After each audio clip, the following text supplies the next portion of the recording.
بہت شکریہ لاہر صاحب۔ اچھا، اب میرا اگلا سوال یہ تھا کہ جب ہم دنیا مسلمانوں کی جو دو دو بڑے گروہ ہے شیعہ سنی کی ہم تقسیم کرتے ہیں، تو اس میں جو بنیادی اختلاف ہے وہ مسئلہ امامت ہے، جو شیعہ مفہوم میں ہے، جی اور ادھر ہے عصمت عدالت صحابہ۔ اب جو ہم جب قرآن کو دیکھتے ہیں یا حدیث کا ذخیرہ دیکھتے ہیں تو اس میں عدالت صحابہ تو ہمیں نہیں، اس میں کوئی عقیدے کے طور پر تو نظر نہیں آتا، بہرحال طالب ہوں، علم کے طور پر مجھے ہاں ٹھیک ہے، صحابہ کی فضیلت پر آیتیں بھی ہیں اور ان کی مذمت پر بھی آیتیں ہیں، فضیلت کے پر حدیثیں بھی مل جائیں گی آپ کو، مذمت بھی، عدالت کے اوپر کوئی چیز نہیں، لیکن یہ جو عصمت امام یا امام کا خدا کی طرف سے منصوص ہونا، ٹھیک ہے نا، اور ان کا معصوم ہوں، ہونا جو پورا تصور ہے شیعہ، تو کیا یہ جی قرآن میں موجود ہے یہ پورا یہ عقیدہ، اور یہ خاص طور پہ بالکل اثنا عشری شیعوں کا، جی جی 12 ہو، دیکھیں ذریت حسین سے ہو، یہ سارا؟ جی جی دیکھیں اطیع اللہ و اطیع الرسول و اولی الامر منکم، وہی طاعت جو اللہ کے لیے، جو رسول صلی اللہ علیہ وسلم کے لیے، وہی اولی الامر کے لیے۔ یہ فخر رازی صحیح اپنے تفسیر میں اسی آیت کے ذیل میں کہتا ہے کہ جب اللہ تعالیٰ نے بالکل بلا قید و شرط اس طاعت واجب کی ہے کہ جس معاملے میں بھی ولی امر کا حکم ہو اور اس میں آپ طاعت کریں، اس کا مطلب یہی ہے کہ ولی امر کبھی کبھی غلط حکم نہیں دیتا، یہ اس کی عصمت کی دلیل ہے۔ پھر وہ آ جاتا ہے کہتا ہے کہ ولی امر کون ہے، کہتے ہیں بعض لوگ کہتے ہیں خلفاء ہیں، شیعہ کے روافظ کہتے ہیں کہ ان کے ائمہ اثنا عشر ہیں،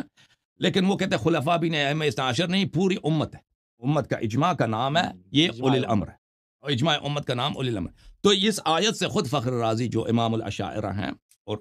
بہت بڑے متکلم، بہت بڑے مفسر ہیں، وہ خود کہتے ہیں یہ آیت دلالت کرتا ہے اولی الامر کی عصمت کی دلالت ہے، لیکن اس کا مصداق وہ ایک ایسی عجیب غریب کہتا ہے نا کہ اجماع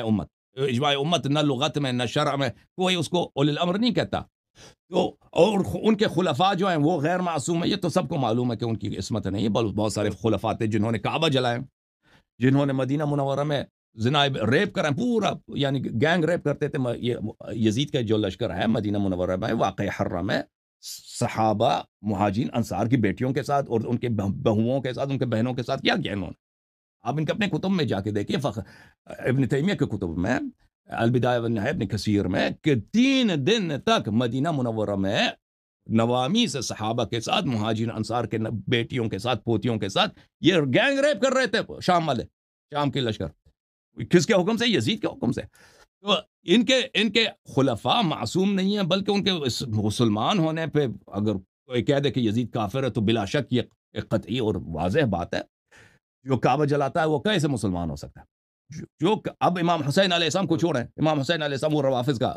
کا حساب کریں، اب کعبہ، امام حسین علیہ السلام کعبے سے تو بہت بڑا ہے، ان کی جوتی بھی کعبے سے، المؤمن اعظم حرمتا من الکعبہ، امام حسین علیہ السلام تو دور کی بات ہے، لیکن جس نے کعبہ جلایا، یہ بالکل ان کی عقل کی بات کر رہا ہوں، مخالفین کے عقل کے مطابق بات، جس نے کعبہ جلایا، کعبہ پہ منجنیق پہنی، وہ کیسے مسلمان ہو سکتا ہے؟ ٹھیک ہے نا؟ تو ان کے خلفاء غیر معصوم ہیں، وہ تو واضح بات ہے، تو یہ دلالت کر لیتا ہے کہ یہ معصوم ہے۔ اس کے بعد آیہ تطہیر ہے، اور اللہ آپ کا یا ایھا الذین آمنوا اتقوا اللہ وکونوا مع الصادقین، اللہ رب العزت کا ارشاد ہے، آیہ تطہیر عصمت کی دلیل ہے، یا ایھا الذین آمنوا اتقوا اللہ وکونوا مع الصادقین، ہر حالت میں صادقین کے ساتھ رہو، یعنی ان کے ساتھ یہ جس طرح بھی بولیں، جس حالت میں بھی بولیں، قیام میں، قعود میں، امر میں، نہیں میں، ان کے اتباع کریں، یہ عصمت کی دلیل ہے۔ اللہ تعالیٰ اگر آپ کو کہہ دے کہ فلان شخص کی ہر بات ماننا ہے آپ نے، اس کا مطلب یہ ہے کہ وہ کبھی آپ کو گمراہی کی طرف نہیں بلائے گا، گناہ کی طرف حکم نہیں دے گا، یہ عصمت کی دلیل ہے۔ اور اس کے علاوہ بھی ہمارے پاس الحمدللہ رب العالمین قرآن مجید، فرقان حمید سے ائمہ ابرار علیہ السلام کے عصمت کے دلائل ہیں۔ جی بسم اللہ۔